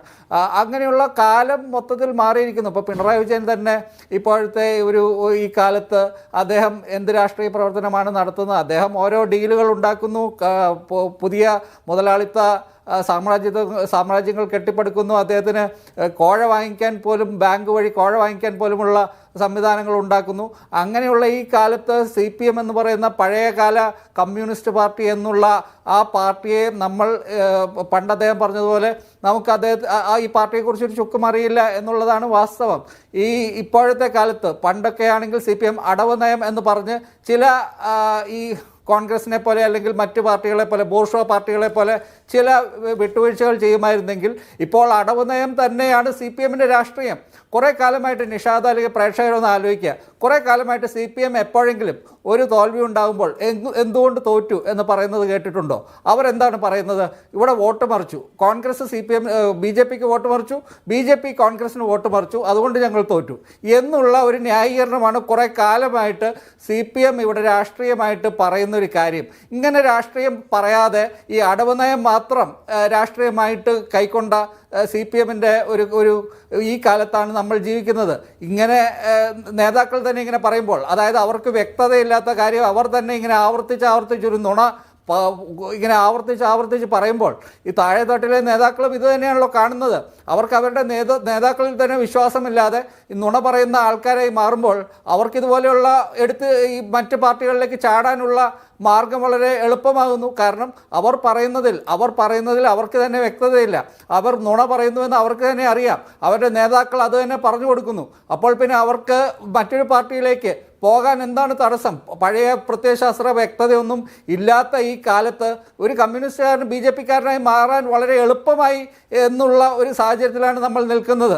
ഇനിയിപ്പോൾ നാളെ സാംസ്കാരിക നായരുൾപ്പെടെ ഇവിടെ CPM ഈ ചെല്ലും ചെലവും കൊടുക്കുന്ന സാംസ്കാരിക നായകരുൾപ്പെടെ ബംഗാളിലെ പോലെ ത്രിപുരയിലെ പോലെ സ്വിച്ചിട്ട പോലെ CPM-ൽ നിന്ന് BJP-യിലേക്ക് പോകുന്ന ഒരു കാഴ്ച ഒരു തവണ അധികാരം നഷ്ടപ്പെട്ടാൽ നമുക്ക് ചിലപ്പോൾ കാണേണ്ടി വരും. അതാണ് ഇപ്പോഴത്തെ CPM എത്തി നിൽക്കുന്ന സാഹചര്യം. യെസ് അല്ല, അത് കുറച്ച് കടത്തിയുള്ള വിമർശനമാണ്. രജി ലൂക്കോസ്, നോക്കൂ, ഈ ആലപ്പുഴയിൽ നിന്ന് പുറത്താക്കപ്പെട്ട, നടപടി നേരിട്ടതെങ്കിലും ദീർഘകാലം പാർട്ടിക്കൊപ്പം ഉണ്ടായിരുന്ന, SFI മുതൽ പ്രവർത്തിച്ചു വന്ന, പാർട്ടി എല്ലാ തരത്തിലുള്ള റിവാർഡുകളും കൊടുത്ത് പോറ്റി വളർത്തിയ ഒരു നേതാവായിരുന്നു ബിപിൻ സി ബാബു. അദ്ദേഹം പാർട്ടി വിട്ട് BJP-യുടെ ഭാഗമായി. ഇന്നിപ്പോൾ ഒരു ഏരിയ സെക്രട്ടറി, എത്ര കാലത്തെ പാരമ്പര്യം അദ്ദേഹം അവകാശപ്പെടുന്നു? 4 പതിറ്റാണ്ട് കാലത്തെ BJP-യിൽ പോയേക്കുമെന്ന സൂചന നൽകുകയാണ്. ഇറങ്ങിപ്പോയവർക്ക് സ്ഥാനമോഹമാണെന്ന് പറയാൻ കഴിയുമെങ്കിലും ഇക്കാലം അത്രയും കൊണ്ടു നടന്നവർ എന്ന് പറയുന്നവർ പാർട്ടി ബോധ്യമില്ലാത്ത കേവലാധികാരമോഹികളായിരുന്നു. ഒരു സ്വിച്ച് ഇട്ട പോലെ BJP-യിലേക്ക് പോകാൻ മടിയില്ലാത്ത കോമ്രേഡ്സിനെയാണ് ഈ പാർട്ടി കൊണ്ടു നടക്കുന്നത് എന്ന ഗുരുതരമായ ആഭ്യന്തര പ്രശ്നം CPM-നകത്തില്ലേ സിറജി? അല്ല, അങ്ങനെ വ്യാഖ്യാനിക്കുന്നത്. ഇപ്പോൾ ആലപ്പുഴയിൽ നിന്നും പിന്നെ BJP-യിലേക്ക് പോയ വ്യക്തി, അദ്ദേഹത്തിൻ്റെ പേര് പറയുന്നില്ല, അദ്ദേഹത്തിൻ്റെ പേര് പറയാൻ അറിയാമനായിട്ടൊന്നുമല്ല, അദ്ദേഹത്തിൻ്റെ പേരിൽ പാർട്ടി നടപടി സ്വീകരിച്ചിട്ടുള്ളതാണ്. ഗാർഹിക പീഡനത്തിന് നടപടി സ്വീകരിച്ച് അദ്ദേഹത്തിൻ്റെ പാർട്ടി ഇത് പുറത്താക്കിയതാണ്. ഏതാനും മാസങ്ങൾക്ക് മുമ്പ് അദ്ദേഹത്തിൻ്റെ പാർട്ടി നിരീക്ഷിച്ചിട്ട് അദ്ദേഹത്തിൻ്റെ പാർട്ടി മെമ്പർഷിപ്പിലേക്ക് മാത്രം കൊണ്ടുവന്നു. ശരിയാണ്, അദ്ദേഹം ജില്ലാ പഞ്ചായത്ത് വൈസ് പ്രസിഡന്റ് ആയിരുന്നു, ഇപ്പം ജില്ലാ പഞ്ചായത്ത് മെമ്പറാണ്. വളരെ നന്നേ ചെറുപ്രായത്തിൽ അദ്ദേഹം ബ്ലോക്ക് പഞ്ചായത്ത് പ്രസിഡന്റായിരുന്നു, DYFIയുടെ സംസ്ഥാന കമ്മിറ്റി അംഗമായിരുന്നു, ജില്ലാ പ്രസിഡന്റായിരുന്നു. ഇങ്ങനൊരാൾ അധികാരത്തിൻ്റെ അപകർഷണം തേടി അല്ലെങ്കിൽ എന്തെങ്കിലും മോഹത്തിൻ്റെ പേരിൽ പിന്നെ BJP-യുമായിട്ട് അന്തർധാര ഉണ്ടായി അദ്ദേഹം കടന്നുപോയി എന്ന് പറഞ്ഞാൽ നിങ്ങളെങ്ങനെ അതിനെ സാമാന്യവൽക്കരിച്ചു? പാർട്ടി CPM പ്രവർത്തകരെ അതിലേക്ക് കോർത്തിറക്കുന്നു. നിങ്ങൾ കോൺഗ്രസിൽ പോയ ആളുകൾ BJP-യിൽ ചേരുന്നത് ഗുരുതരമായ കോൺഗ്രസിന്റെ അടിത്തറയില്ലാ പ്രശ്നമാണ്, മതനിരപേക്ഷ ആശയത്തിന്റെ ദുർബലത കൊണ്ടാണെന്ന് ആക്ഷേപിക്കുന്നവരല്ലേ പാർട്ടിക്കകത്ത് ഉണ്ടായിരുന്ന ആളുകൾ? എത്രയോ കാലം പാർട്ടിയുടെ പ്രധാനപ്പെട്ട ചുമതല വഹിച്ചവർ, അവർക്കപ്പുറത്ത് പോയി BJP-യിൽ ചേരാൻ മടിയില്ലാതായിരിക്കുന്നു ഈ പാർട്ടി. നോക്കൂ, എന്നിട്ട് അദ്ദേഹം ഉന്നയിക്കുന്ന ആരോപണം എന്താണ്? ഇസ്ലാമിസ്റ്റുകളുമായി ചേരുകയാണ്, വർഗീയവാദികളും ഭീകരവാദികളുമായി ചേരുകയാണ് എന്ന ആക്ഷേപം ഉന്നയിക്കുകയാണ്. ഏത് CPM-നെ കുറിച്ച്? അതുകൊണ്ട് ഞാൻ പോകുന്നു എവിടേക്ക്? BJP-യിലേക്ക്, ഒരു ഹിന്ദുത്വ പാർട്ടിയിലേക്ക് പോവുകയാണ്. എന്താണ് അയാൾക്ക് ഈ കാലം കൊണ്ട് പാർട്ടി ഉണ്ടാക്കി കൊടുത്ത ബോധ്യം? ഈ മധു മുല്ലശ്ശേരിക്ക് ഉണ്ടാക്കി കൊടുത്ത ബോധ്യം എന്താണ് എന്നത് നിങ്ങൾക്ക് പരിശോധിക്കേണ്ട കാര്യം അല്ല എന്നാണെങ്കിലും ഓക്കെ. അല്ല, ബോധ്യം അത് അവർ തീരുമാനിക്കേണ്ടതല്ലേ. അവരുടെ ബോധ്യം എന്താണെന്നല്ലോ അവർ തീരുമാനിക്കേണ്ടത്. അവരുടെ ബോധ്യമൊന്നും അല്ലല്ലോ അക്കരെ പച്ച തേടി പോകുന്ന കാലം ഇങ്ങനെ ബോധ്യത്തിൻ്റെ പേരിൽ ഒരു ആശയത്തെ വിമർശിക്കുന്നത്. CPM-ൽ നിന്ന് കടന്നുപോയിരിക്കുന്നവർ പലരും ഇത്തരം ആശയങ്ങളും അല്ല ഇത്തരം ആശയങ്ങളിൽ ഇത്തരം വാക്കുകൾ പ്രയോഗിച്ചിട്ടുണ്ട്. ഇസ്ലാമോഫോബിയ പറഞ്ഞിരിക്കുന്നവർ എത്ര പേരുണ്ട്? അതൊരു വസ്തുതാകരയല്ലേ. കോൺഗ്രസിൻ്റെ നിയമസഭാ സമാജനായിരുന്നപ്പോൾ AP അബ്ദുള്ളക്കുട്ടി നടത്തിയൊരു പ്രഭാതപരമായിട്ടുള്ള പ്രസംഗമുണ്ട് മുസ്ലിം സമൂഹത്തിനെ അടച്ചാക്ഷേപിച്ചുകൊണ്ട്. അദ്ദേഹം ക്ഷമിക്കണം, ഹിന്ദുത്വ തീവ്രവാദികൾക്കെതിരെ അടച്ചാക്ഷേപിച്ചുകൊണ്ട്. ഇപ്പോൾ അദ്ദേഹം എവിടെ നിൽക്കുന്നത്? അദ്ദേഹം നിൽക്കുന്നത്? അപ്പോൾ ഇവരുടെയൊക്കെ ഐഡിയോളജിക്കൽ ബാക്ക്ഗ്രൗണ്ട് പിന്നെ കണക്ക് കൂട്ടാന്ന് പറഞ്ഞാൽ അതിന് പാർട്ടിയായിട്ട് എങ്ങനെയാണ് നിങ്ങൾ ബന്ധപ്പെടുത്തുന്നത്? ഇതൊരു ബഹുജന അടിത്തറയുള്ള ഒരു പാർട്ടിയല്ല. ഇതിനകത്ത് പല ചിന്താധികാരും കാണും. അങ്ങനെയുള്ളവരൊക്കെ കുറേ നാൾ കഴിയുമ്പോൾ തിരിച്ചു പോകും. ഇവിടെ നേരത്തെ ബഹുമാനപ്പെട്ട PS പറഞ്ഞ ഒരു കാര്യത്തിനോട് ഞാൻ യോജിക്കുക. പാർട്ടിയുടെ ആശയപരമായിട്ടുള്ള ഒരു സ്ഥാനഭോഗം ഇല്ലാതെ കൊണ്ട് അപ്പോൾ അദ്ദേഹത്തിൻ്റെ പിതാവിനെ കുറിച്ച് ഇവിടെ ആനന്ദ് പറഞ്ഞു വളരെ കൃത്യമാണ്. ഞാൻ അദ്ദേഹത്തിൻ്റെ പിതാവിനെ കുറിച്ച് പിന്നെ ഇവിടെ നമ്മുടെ പോലീസ് സ്റ്റേഷൻ ആക്രമണം പോലുള്ള കാര്യങ്ങൾ ഞാൻ വളരെയധികം കൗതുകത്തോട് ഞാൻ വായിച്ചിട്ടുള്ള ആളാണ്. അപ്പോൾ അവരെ പോലുള്ളവർ അതുപോലെ തന്നെ എത്രയോ സമാനതനായിട്ടുള്ള സമര പോരാട്ടങ്ങളിലൂടെ ഒന്നും പ്രതീക്ഷിക്കാത്ത ലക്ഷക്കണക്കിന് സഖാക്കളുടെ പാർട്ടി ചെയ്ത് ഇന്നും എനിക്ക് നേരിട്ടറിയാവുന്ന പലരുമുണ്ട്. ഞങ്ങളുടെ തന്നെ നാട്ടിൽ 19-60 വർഷമായിട്ട് ഈ പാർട്ടി മെമ്പർഷിപ്പിൽ വന്നിട്ട് ഓരോ അധികാരത്തിനും പോകാതെ ഇപ്പോഴും പാർട്ടിയോടൊപ്പം നിൽക്കുന്നത് എത്രയോ ആളുകളുണ്ട്. ആശയപരമായ അടിത്തറയാ. ആശയമില്ലാതെ കൊണ്ട് ആമാശയപരമായിട്ടുള്ള കാര്യങ്ങളിൽ ആരെങ്കിലും വന്ന് ചോദിച്ചത് CNM പിയാസൻ സത്യത്തിൽ ആളുകൾക്ക് ഇങ്ങനെ വളരെ ഫ്ലെക്സിബിളായ തീരുമാനം BJP-യുടെ കാര്യത്തിൽ പോലും എടുക്കാൻ കഴിയുന്നതിൻ്റെ കാരണം എന്തായിരിക്കും? CPIM എന്ന് പറയുന്ന പാർട്ടി ഇപ്പം നോക്കൂ, BJP-യുടെ കാര്യം തന്നെ എടുത്താൽ സാംസ്കാരിക ഹിന്ദുത്വയുടെ വരവിനെ തടയുന്നതിന് എന്ത് പണിയെടുക്കുന്നു എന്ന് ചോദിച്ചാൽ ഇപ്പോൾ കാര്യമായ പണിയെടുക്കുന്നത് നമ്മൾ കാണുന്നില്ലല്ലോ. CPM-ൻ്റെയും CPM അണികളുടെയും CPM സൈബർ സ്പേസിൻ്റെ ഒക്കെ പ്രധാന പണി എന്ന് പറഞ്ഞാൽ ഈ ഭരണത്തെ ഡിഫെൻഡ് ചെയ്യുക, ഭരണത്തിന് പ്രതിരോധമൊരുക്കുക, മുഖ്യമന്ത്രിക്ക് പ്രതിരോധമൊരുക്കുക, അദ്ദേഹം സൂര്യനാണ് എന്നും മറ്റും പറയുക, അദ്ദേഹത്തിൻ്റെ കുടുംബത്തിന് പ്രതിരോധമൊരുക്കുക, അദ്ദേഹത്തിൻ്റെ മകൾ വല്ല കച്ചവടവും ചെയ്ത് കുഴപ്പമുണ്ടാക്കിയാൽ അതിന് പ്രതിരോധമൊരുക്കുക എന്നതിലേക്ക് മാത്രമായി പാർട്ടി ചുരുങ്ങുകയും അടിസ്ഥാനപരമായി CPM-ൻ്റെ രാഷ്ട്രീയ പണി എന്താണ്, ഈ സാംസ്കാരിക ഹിന്ദുത്വയുടെ ഇൻവേഷനെ തടയുന്നതടക്കമുള്ള പണി ചെയ്യാതിരിക്കുകയും ചെയ്യുന്നു. പോരാത്തതിന് നമ്മുടെ ഭരണത്തിൽ പ്രധാനപ്പെട്ട IPS ഓഫീസർമാർ RSSനെ പോയി കണ്ടാൽ എന്താ കുഴപ്പമെന്ന് ചോദിക്കാൻ തക്കവണ്ണമുള്ള പുതിയ ഒരു അന്തരീക്ഷം പാർട്ടി തന്നെ ക്രിയേറ്റ് ചെയ്യുന്നു. എന്നിട്ട് അണികൾക്കുണ്ടായിക്കൊള്ളണം പ്രത്യയശാസ്ത്ര ദൃഢത എന്ന് പറയുന്നതിൽ കുഴപ്പമുണ്ടോ? സത്യത്തിൽ ഈ പുതിയ സംസ്കാരമാണോ CPMനെ ഇമാതിരി വലിയ ദുരന്തങ്ങളിലേക്ക് കൊണ്ട് എത്തിക്കുന്നത്? ശ്രീ പിയേഴ്സൺ, അല്ലെ, പ്രത്യയശാസ്ത്രം എന്ന് പറഞ്ഞ് നമ്മൾ സംസാരിച്ചിട്ട് കാര്യമില്ല. അത് കൃത്യമായിട്ടുള്ള രീതിയിൽ നമ്മുടെ സമൂഹത്തിൽ നടക്കുന്ന, ഇപ്പൊ കേരളത്തിൽ ഇരുന്ന് നമ്മൾ ഈ കാര്യങ്ങൾ ചർച്ച ചെയ്യുമ്പോൾ കേരളത്തിൽ ഉണ്ടാകുന്ന ഓരോ സംഭവവികാസങ്ങളിലും എങ്ങനെയായിരിക്കണം ഒരു ഇടതുപക്ഷ പാർട്ടി ഇടപെടേണ്ടത് എന്ന് പറയുന്ന ഒരു കാഴ്ചപ്പാടുണ്ട്. ആ കാഴ്ചപ്പാട് നിർമ്മിക്കുകയും ആ കാഴ്ചപ്പാടിനെ ഒപ്പം സമൂഹത്തെ നിർത്തുകയും ചെയ്യുക എന്ന് പറയുന്ന ഏറ്റവും വലിയ ഉത്തരവാദിത്വമാണ് യഥാർത്ഥത്തിൽ പാർട്ടിക്കുള്ളത്. പക്ഷേ ഭരണത്തിൽ കയറുന്ന സമയത്ത് സംഭവിക്കുന്ന എന്താണ്? ഭരണമാണ് പ്രധാനപ്പെട്ടത് എന്ന് വരികയും പാർട്ടിയുടെ ഐഡിയോളജി അല്ലെ പാർട്ടിയുടെ പ്രത്യയശാസ്ത്രം ആവശ്യമല്ല എന്ന് കരുതപ്പെടുകയും ചെയ്യും. അങ്ങനെ ഭരണത്തെ സംരക്ഷിക്കുന്നതിന് വേണ്ടി ഭരണത്തിന്റെ നേതൃത്വത്തിൽ ഇരിക്കുന്ന മുഖ്യമന്ത്രി അടക്കമുള്ള മന്ത്രിമാരും മറ്റ് നേതാക്കളും ചെയ്യുന്ന തെറ്റായിട്ടുള്ള കാര്യങ്ങളും അവരുടെ തെറ്റായ പ്രവണതകളും അതിനെ ന്യായീകരിക്കുന്നതിന് വേണ്ടിയിട്ടുള്ള കൂലിപ്പടയായിട്ട് പാർട്ടിക്കകത്തുള്ള പ്രവർത്തകർ മാറിത്തീരുകയും ചെയ്യുന്ന സമയത്ത് ഒരു പ്രസ്ഥാനത്തിന്റെ ആത്മാവെന്ന് പറയുന്നത് ആത്മഹത്യ ചെയ്യുന്നത് നമ്മൾ കണക്കാക്കും. അതുകൊണ്ടാണ് ആത്മാവില്ലാത്തൊരു പാർട്ടിയായിട്ട് ഈ പാർട്ടി മാറിക്കൊണ്ടിരിക്കുന്നത്. ആത്മാവില്ലാത്ത പാർട്ടിയായിട്ട് മാറുമ്പോൾ ഈ പാർട്ടിക്ക് വേണ്ടി മരിക്കുക എന്ന് പറയുന്ന, അല്ലെങ്കിൽ അതിനുവേണ്ടി ജീവിക്കുക എന്ന് പറയുന്ന പ്രതിഭാസം ജനങ്ങളിൽ നിന്നില്ലാതായി പോകും. അതാണ് ഇപ്പൊ സംഭവിച്ചുകൊണ്ടിരിക്കുന്നത്. പാർട്ടിക്ക് വേണ്ടി ആരും ജീവിക്കുന്നില്ല, പാർട്ടിക്ക് വേണ്ടി ആരും മരിക്കാൻ തയ്യാറാകുന്നില്ല. നമ്മൾ നേരത്തെ, അല്ലെങ്കിൽ പാർട്ടി എന്ന് പറയുന്നത് പഴയ കാലത്തൊക്കെ രക്തസാക്ഷികളുടെ ആ രക്തസാക്ഷിത്വത്തിന്റെ പേരിലാണ് ശരിക്കും പറഞ്ഞാൽ ഈ പാർട്ടി ഊർജം കൊള്ളുകയും അതേപോലെ മുന്നോട്ട് കുതിക്കുകയൊക്കെ ചെയ്തിരുന്നത്. അപ്പൊ അവര് മുന്നോട്ട് വെച്ചിരുന്ന ഒരു മാതൃക ഉണ്ടായിരുന്നു. ആ മാതൃക എന്ന് പറയുന്നത് എന്താണ്? ധാർമ്മികമായിട്ടുള്ള ഒരു സാമൂഹ്യ വ്യവസ്ഥയ്ക്ക് വേണ്ടി പ്രവർത്തിക്കുന്ന രാഷ്ട്രീയത്തിന്റെ മാതൃകയായി. ആ മാതൃകയ്ക്ക് അനുസരിച്ച് പ്രവർത്തിച്ചാൽ മാത്രമാണ് ഈ പാർട്ടിക്ക് മുന്നോട്ട് പോകാനായിട്ട് കഴിയുള്ളൂ.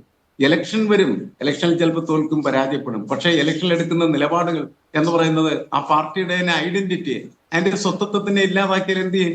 ഞാൻ ചോദിച്ച ചോദ്യം ഉണ്ടായിരുന്നു. പ്രൊഫസർ KV തോമസ് എന്തിനാണ് അദ്ദേഹത്തെ ഈ പാർട്ടി ചുമക്കുന്നത്? എന്തിനാണ് ഇപ്പോഴും ലക്ഷക്കണക്കിന് രൂപ അയാൾക്ക് വേണ്ടിയിട്ട് കൊടുത്തുകൊണ്ടിരിക്കുന്നത്? എന്താണ് അയാൾ അധികാരാർത്ഥിയുടെയും അതേപോലെ തന്നെ അഴിമതിയുടെയും ഒരു സമ്പൂർണ്ണ മുഖമാണ്. ആ മുഖത്തെ CPM പോലുള്ള ഒരു പാർട്ടി ചുമന്നുകൊണ്ട് കിടന്നു കഴിഞ്ഞാൽ ഈ CPMന്റെ സ്ഥിതി എന്താണ്? ചുമക്കുന്നവൻ വരെ നാറും എന്ന് നമ്മൾ സാധാരണ പറയാറുള്ള അവസ്ഥയിലേക്ക് ഇത് എത്തിക്കഴിഞ്ഞിരിക്കുകയാണ് ചെയ്യുന്നത്. അത് ഒരിടത്ത് മാത്രമല്ല നിൽക്കുന്നത്, എല്ലാ മേഖലകളിലും അത്തരം പ്രവർത്തനങ്ങളിലേക്ക് പോകുമ്പോഴാണ് രാഷ്ട്രീയ സാംസ്കാരികമായിട്ടുള്ള അധാർമികതയുടെ പ്രതീകമായിട്ട് പാർട്ടി മാറ്റി. അപ്പൊ പാർട്ടിക്ക് പിന്നെ ഒരു നിയമവ്യവസ്ഥയില്ല, അതിനൊരു മൂല്യ വ്യവസ്ഥയില്ല. നമ്മളൊക്കെ ചീത്തയായി തീരാൻ സാധ്യതയുള്ള ആളുകളാണ്. നമ്മൾക്കൊക്കെ വേണമെങ്കിൽ അഴിമതി ചെയ്യാനായിട്ടുള്ള ഒരു പ്രവണത ഉണ്ടാകാം, അല്ലെങ്കിൽ നമുക്ക് നമ്മുടെ സ്വജനപക്ഷപാതത്തിന് വേണ്ടിയിട്ട് നിൽക്കുന്നതിന് വേണ്ടിയിട്ടുള്ള പ്രവണത ഉണ്ടാകാം. പക്ഷെ ആ പ്രവണതയൊക്കെ നമ്മൾ നിയന്ത്രിക്കുന്നത്, നമ്മളെ കൊണ്ട് നിയന്ത്രിപ്പിക്കുന്നത് എന്താണ്?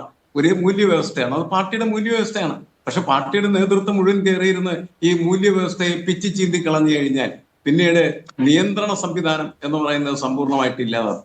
അപ്പോഴാണ് അധികാരാർത്ഥിയുടെ പിന്നാലെ ഈ ആൾക്കൂട്ടം മുഴുവനായിട്ട് പോകാനായിട്ട് തുടങ്ങുന്നത്. നമ്മൾ ഈ കേട്ട വാർത്തകൾ എന്ന് പറഞ്ഞു കഴിഞ്ഞിട്ടുണ്ടെങ്കിൽ അവിടെ ഇവിടെയൊക്കെ നടന്ന സംഭവങ്ങളായിരിക്കാം, പക്ഷെ അതുപോലെയാണ് മുഴുവൻ എന്ന് സാമാന്യവൽക്കരിച്ചില്ല എങ്കിൽ പോലും അതാണ് യാഥാർത്ഥ്യം എന്ന് ഇന്നത്തെ സമൂഹം പരിക്കുന്ന നിലയ്ക്ക് തന്നെ കാണാവുന്നതാണെന്നാണ്. ആനന്ദ് കൊച്ചുകുടി, ഈ 1-2 സംഭവങ്ങൾ, ഒന്ന് ഈ പത്തനംതിട്ടയിലേത്, പിന്നെയുള്ളത് കരുനാഗപ്പള്ളിയിലേത്. ഈ മംഗലപുരത്തേത് ഏരിയ സെക്രട്ടറിയുടെ ഏകപക്ഷീയമായ ഒറ്റക്കുള്ള തീരുമാനം, അദ്ദേഹത്തിനൊപ്പം ആൾക്കൂട്ടത്തെ ഒന്നും കാണുന്നില്ല. സമ്മേളന കാലത്ത് ഇതിനു മുൻപും പലതരത്തിലുള്ള ശബ്ദങ്ങൾ പാർട്ടിക്കകത്ത് നിന്ന് കേട്ടിട്ടുണ്ട്. ഇതിനേക്കാൾ വലുത് VSന്റെ മത്സരവുമായി ബന്ധപ്പെട്ട് കണ്ടതാണല്ലോ. മറികടന്നു വന്ന പാർട്ടിയാണെന്ന ആത്മവിശ്വാസം പങ്കുവയ്ക്കുകയാണ് അതിൻ്റെ നേതൃത്വം. അതുകൊണ്ട് ഈ കേൾക്കുന്ന ചെറിയ ചെറിയ ശബ്ദങ്ങൾ CPMന്റെ ആകെ അടിയളകുന്നതിന്റെ സൂചനയാണെന്ന് വിചാരിക്കുന്നത് അതിവായനയായി പോവില്ലേ? അല്ല, അങ്ങനെയല്ലല്ലേ നമ്മൾ പറയണത്. നമ്മൾ താങ്കൾ പറഞ്ഞ എനിക്ക് മനസ്സിലായി. ഞാനൊന്ന് ആനന്ദിനോട് ചോദിക്കായിരുന്നു, ഞാൻ ഒന്ന് വരാം. അല്ല, അതൊരു അതിവായനയാണ് എന്ന് എനിക്ക് തോന്നുന്നില്ല. കാരണം ഇപ്പോൾ CPMന് അധികാര തുടർച്ച കിട്ടിയതിന് ശേഷം CPMന്റെ നേതാക്കളെല്ലാം എങ്ങനെയാണ് ഈ ക്വാറി മാഫിയയുടെയും മണൽ മാഫിയയുടെയും അതുപോലെയുള്ള പലവിധ മൂല്യച്യുതിയുടെ അടയാളങ്ങൾ എന്ന രീതിയിൽ വിശേഷിപ്പിക്കാവുന്ന തരത്തിൽ ഓരോ മുതലാളിത്ത കൂട്ടായ്മകളിൽ അല്ലെങ്കിൽ സ്വത്ത് സമ്പാദന കാര്യങ്ങളിൽ മാത്രം ഒരു വലതുപക്ഷ വ്യതിയാനം എന്നൊക്കെ പറയുന്നത് അത് വളരെ സിംപ്ലിഫിക്കേഷൻ ആയിരിക്കും. ഈ വലതുപക്ഷ വ്യതിയാനം എന്നൊക്കെ പണ്ട് EMS ഒക്കെ പറയുന്നത് ഈ ഋതബ്രത ബാനർജി വാച്ച് കെട്ടിയതിനെയൊക്കെ ആയിരിക്കും. പക്ഷേ ഇത് അങ്ങനെയൊന്നും അല്ലല്ലോ. ഇപ്പോൾ കാണുന്ന ഇപ്പോൾ ഒരു CPM നേതാവ് എന്ന് വെച്ചാൽ നമ്മുടെ നാട്ടിൽ ഓരോ CPM നേതാക്കളും ഇപ്പോൾ VN വാസവൻ എന്ന് പറയുന്ന കോട്ടയത്ത്, ഇപ്പോൾ റെജി ലൂക്കോസ് ഇരിക്കുന്ന കോട്ടയത്താണെന്ന് ഞാൻ വിചാരിക്കുന്നു, ഏറ്റുമാനൂരാണെങ്കിൽ അവിടുത്തെ ഈ VN വാസവൻ എന്ന് പറയുന്ന മന്ത്രിയെ ഒരു സാധാരണ സഖാവിന് പാമ്പാടിയിൽ പോയി അദ്ദേഹത്തിൻ്റെ വീട്ടിൽ പോയി കാണാൻ പറ്റില്ല. ഞാൻ പറയുന്നത് തെറ്റാണെങ്കിൽ നിങ്ങളുടെ ഈ കമൻസിലൊക്കെ ആർക്കെങ്കിലും പ്രതികരിക്കാം. സാധാരണ ഇപ്പോൾ പുതുപ്പള്ളി തെരഞ്ഞെടുപ്പ് നടന്നപ്പോൾ അവിടെ സാധാരണ സഖാക്കൾ പറഞ്ഞ കാര്യമാണ്. ഞാനത് സത്യമാണോ എന്ന് അറിയാൻ വേണ്ടി കുറേ പേരോട് ചോദിച്ചു. അപ്പോൾ അവർ പറഞ്ഞത് സത്യമാണ്. ഒരു സാധാരണ സഖാവിന് VN വാസവൻ മന്ത്രിയുടെ, അദ്ദേഹം അടുത്ത കാലം വരെ ജില്ലാ സെക്രട്ടറി ആയിരുന്നു, മന്ത്രിയുടെ വീട്ടിൽ പോയി കാണാൻ പോലും പറ്റാത്ത അവസ്ഥയാണെന്ന്. അപ്പോൾ അതുപോലെയാണ് ഈ പാർട്ടിയിലെ നേതാക്കളെല്ലാം മിനി പിണറായിമാരായി ഓരോ സ്ഥലങ്ങളിലെ രാജാക്കന്മാരായി, നാട്ടുരാജാക്കന്മാരെ പോലെ പെരുമാറുന്ന രീതിയിലേക്ക് മാറിയിരിക്കുന്നത്. ഇപ്പോൾ സഖാവ് മാധവൻ്റെ കാര്യം, ശ്രീ പിയേഴ്സൻ്റെ അച്ഛൻ്റെ കാര്യം പറഞ്ഞല്ലോ, അദ്ദേഹത്തെ പാർട്ടി പുറത്താക്കി എന്ന് ശ്രീ റെജി ലൂക്കോസിന് അറിയില്ലായിരിക്കും.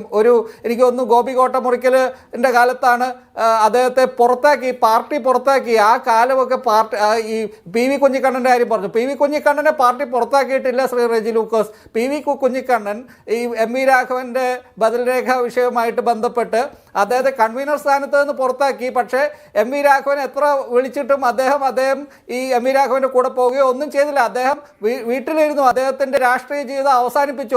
അങ്ങനെ അവസാനിപ്പിച്ച കുറേ പേരുണ്ട് ഈ പാർട്ടിയിൽ. അതുപോലെ ഓരോ കാലത്തും ഓരോ വലിയ നേതാക്കൾ, വലിയ ശക്തന്മാരുണ്ടായിരുന്നു ഈ പാർട്ടിയിൽ.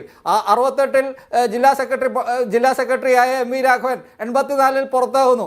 അതിനുശേഷം വലിയ നേതാവായി EMS ഒരു കാലത്ത് വലിയ നേതാവായിരുന്നല്ലോ. 98-ൽ അദ്ദേഹം മരിക്കുമ്പോൾ പാലക്കാട് സമ്മേളനത്തിൽ വെട്ടിനിരത്തലെല്ലാം കഴിഞ്ഞിട്ടാണ് EMS 98-ൽ മരിക്കുന്നത്. അത് കഴിഞ്ഞിട്ട് VS-ന്റെ കാര്യം നമുക്കറിയാം. 2005 മലപ്പുറം സമ്മേളനത്തിൽ VS-നെ വെട്ടിനിരത്തുന്നു. ഇനിയിപ്പോൾ പിണറായിയുടെ കാലമാണ്. പിണറായിക്കും കർമ്മഫലം എല്ലാ നേതാക്കൾക്കും ഈ വെട്ടിനിരത്തൽ നടത്തിയ നേതാക്കൾക്കെല്ലാം അവരുടെ അവസാനം സ്റ്റാലിൻ്റെ പോലെയുള്ള അവസാനങ്ങൾ വരാൻ ഉണ്ട്. ആ ഒരു അവസാനത്തിലേക്ക് പിണറായിയും നടക്കുകയാണ് എന്നാണ് എനിക്ക് തോന്നുന്നത്. ശരി, എന്തായാലും CPIM-നകത്ത് ഇപ്പോൾ നടക്കുന്ന ഈ ചലനങ്ങൾ വലിയ ചലനങ്ങൾ ഉണ്ടാക്കാൻ ശേഷിയുള്ളതാണോ എന്ന് കാത്തിരുന്ന് നാം കാണുക തന്നെ വേണം. അസാധാരണമാണ് ഇവ എന്ന് പറയുന്നതിൽ തർക്കം ഉണ്ടാവില്ല. ഞാനൊന്ന് അവസാനിപ്പിക്കുകയാണ്. Thank you Shri Anand Kochukudy. വേഗം ഒരു ഞായറാഴ്ച ദിവസം ഞാൻ ബഹുമാനപ്പെട്ട ആനന്ദ് കൊച്ചുകുടി ഏറ്റുമാനിലേക്ക് ക്ഷണിക്കുന്നു. VN വാസവന്റെ മന്ത്രി MLA ഓഫീസിലേക്ക് 100 കണക്കിന് ആൾക്കാർ വന്ന് ക്ഷമയോടുകൂടി അദ്ദേഹം മുഴുവൻ കാര്യങ്ങൾ കേൾക്കുകയും മുഴുവൻ ആളുകളെ ഡീൽ ചെയ്യുകയും ആൾക്കാരുടെ ആവശ്യങ്ങൾ പരിഹരിച്ചു കൊടുക്കുകയും ചെയ്യുന്ന കാഴ്ചകൾ ഞാൻ അങ്ങേക്ക് കാണിച്ചു തരാം. അദ്ദേഹത്തിന് ഏത് നിമിഷം എപ്പോൾ വിളിച്ചാലും ഫോൺ എടുക്കുന്ന ഒരു വ്യക്തിയാണ്. അതുകൊണ്ട് VN വാസവനെ കുറിച്ച് ആനന്ദ് കൊച്ചുകുടിയുടെ തെറ്റിദ്ധാരണ വരണം. എനിക്ക് നേരിട്ടറിയാവുന്നൊരു കാര്യമാണ്. ഒന്ന് ഏറ്റുമാനിലേക്ക് വിളിക്കുന്നു, എന്നെ വിളിച്ചാൽ ഞാനും അങ്ങയുടെ ഒപ്പം വരാം. അങ്ങേർക്ക് നേരിട്ട് കാണാം VN വാസവന്റെ ജനകീയത്രയും ജനങ്ങളോട് എങ്ങനെയാണ് കൈകാര്യം ചെയ്യണം എന്നുള്ളൊരു വളരെ വ്യക്തമാണ്. ഞാൻ അദ്ദേഹത്തെ അങ്ങയെ വളരെ റെസ്പെക്റ്റ് ആയിട്ട് ഇൻവൈറ്റ് ചെയ്യുന്നു. എന്തെങ്കിലും വരുവാണെന്നുണ്ടെങ്കിൽ ഞാനിവിടെ കൂടെ വരാം. താങ്കൾക്കാണ് ഒരു മുന്നറിയിപ്പില്ലാതെ വരാം. ഒരു സംശയമില്ല കാര്യത്തിൽ. ശരി, അത് നിങ്ങൾ തമ്മിൽ നോക്കേണ്ട കാര്യമാണ്. ഞാനത് അവസാനിപ്പിക്കുന്നു. താങ്ക് യു എല്ലാവർക്കും. ഒരു ഇടവേള.